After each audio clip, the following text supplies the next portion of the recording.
उत्तर प्रदेश के एक छोटे से गांव बेलापुर में एक पुरानी हवेली थी, शर्मा हवेली। यह हवेली वर्षों से बंद पड़ी थी। गांव के लोग कहते थे कि वहां रात में अजीब आवाजें आती है और कोई अदृश्य साया खिड़कियों के पास घूमता रहता है। लेकिन शहर में रहने वाला अभय शर्मा इन बातों पर विश्वास नहीं करता था। एक दिन उसे एक चिट्ठी मिली।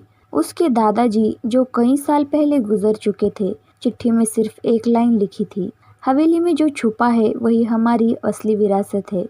अभय अपनी पत्नी नंदनी और 10 साल की बेटी आर्या के साथ गांव पहुंचा। गांव वालों ने उसे हवेली में जाने से मना किया। बाबूजी वहां मत जाइए, कुछ ठीक नहीं है, बूढ़े रामू ने कहा। अभय हंस पड़ा। ये सब अंधविश्वास है। लेकिन जैसे ही उन्होंने हवेली का दरवाज़ा खोला, एक ठंडी हवा का झोंका अंदर से निकला। दरवाज़ा अपने आप चरमराते हुए खुला, जैसे कोई उनका इंतजार कर रहा हो। हवेली के अंदर सब कुछ धूल से ढका हुआ था। पुरानी तस्वीरें दीवारों पर टंगी थी, अभय के पूर्वजों की। रात को करीब 12 बजे आर्या अचानक उठ बैठी। मम्मा, कोई मुझे बुला रहा है। नंदनी ने उसे गले लगा लिया। कोई नहीं है बेटा। लेकिन तभी ऊपर की मंजिल से किसी के चलने की आवाज़ आई, ठक ठक ठक। अभय टॉर्च लेकर ऊपर गया। जैसे ही वो सीढ़ियों पर पहुंचा, आवाज़ बंद हो गई। कमरा खाली था, पर खिड़की के पास धूल में साफ पैरों के निशान थे, जैसे कोई अभी अभी वहां खड़ा था। अगले दिन अभय को स्टोर रूम में एक पुरानी डायरी मिली। वो उनके दादाजी की थी। डायरी में लिखा था, हमारे परिवार पर एक श्राप है। जिसने भी हवेली का रहस्य जानने की कोशिश की वह कभी वापस नहीं आया। अभय ने आगे पढ़ा। हवेली के तहखाने में एक दरवाज़ा है, उसे खोलने से पहले सोच लेना, क्योंकि जो अंदर है वह सिर्फ संपत्ति नहीं बल्कि सच है। रात को जब सब सो गए, अभय अकेले तहखाने में गया। तहखाना ठंडा और अंधेरा था। दीवारों पर नमी और अजीब चिन्ह बने हुए थे। कुछ खोजने पर उसे एक लकड़ी का दरवाज़ा मिला, जिस पर पुरानी जंजीर लगी थी। जैसे ही उसने जंजीर हटाई, पीछे से किसी ने धीरे से कहा, मत खोलो। अभय ने मुड़कर देखा, कोई नहीं था। उसने हिम्मत करके दरवाज़ा खोल दिया। अंदर एक छोटा कमरा था। बीच में एक लोहे का संदूक रखा था। संदूक खोलते ही अभय का दिल जोर से धड़कने लगा।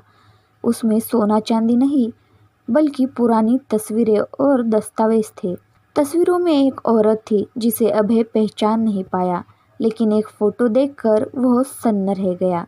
उसमें उसके दादाजी एक आदमी के साथ खड़े थे और उस आदमी के हाथ बंधे हुए थे। दस्तावेज पढ़कर अभय को पता चला, उसके दादाजी ने कई साल पहले एक गरीब परिवार की ज़मीन हड़प ली थी। उस परिवार की महिला ने आत्महत्या कर ली थी और मरते वक्त उसने श्राप दिया था, तुम्हारा परिवार कभी चैन से नहीं रहेगा। अभय के हाथ कांपने लगे। उसी समय कमरे का दरवाज़ा अपने आप बंद हो गया। अचानक कमरे में ठंड बढ़ गई। एक धुंधली आकृति सामने बनने लगी, वही औरत। उसकी आंखें लाल थी। तुम उसी खून से हो, उसने धीमी आवाज़ में कहा। अभय डर गया। मैंने कुछ नहीं कहा, ये सब मेरे दादाजी ने, औरत ने जवाब दिया। लेकिन श्राप पूरे परिवार पर है। उसी समय ऊपर से आर्या की चीख सुनाई दी, पापा। अभय भागता हुआ ऊपर पहुंचा। आर्या हवा में उठी हुई थी, जैसे कोई अदृश्य शक्ति उसे पकड़कर रखे हुए हो। नंदनी रो रही थी, कुछ करो अभय। अचानक अभय को डायरी की आखिरी लाइन याद आई, सिर्फ सच स्वीकार करके और न्याय करके ही मुक्ति मिलेगी। अभय जोर से बोला, मैं वादा करता हूँ, जो गलत हुआ उसे ठीक करूँगा।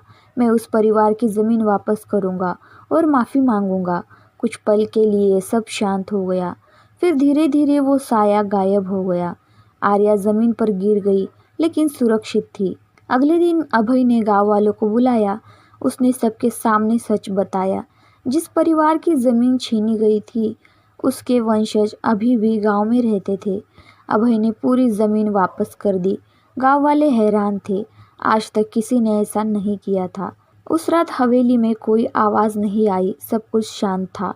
लेकिन जब अभय सोने जा रहा था, उसने दीवार पर टंगी एक पुरानी तस्वीर देखी। उस तस्वीर में एक नया चेहरा जुड़ गया था। वो चेहरा अभय का था और उसके पीछे वही औरत खड़ी मुस्कुरा रही थी। अगर आप इस कहानी का दूसरा पार्ट सुनना चाहते हो तो प्लीज़ कमेंट करना और वीडियो को लाइक करना और चैनल को सब्सक्राइब करना।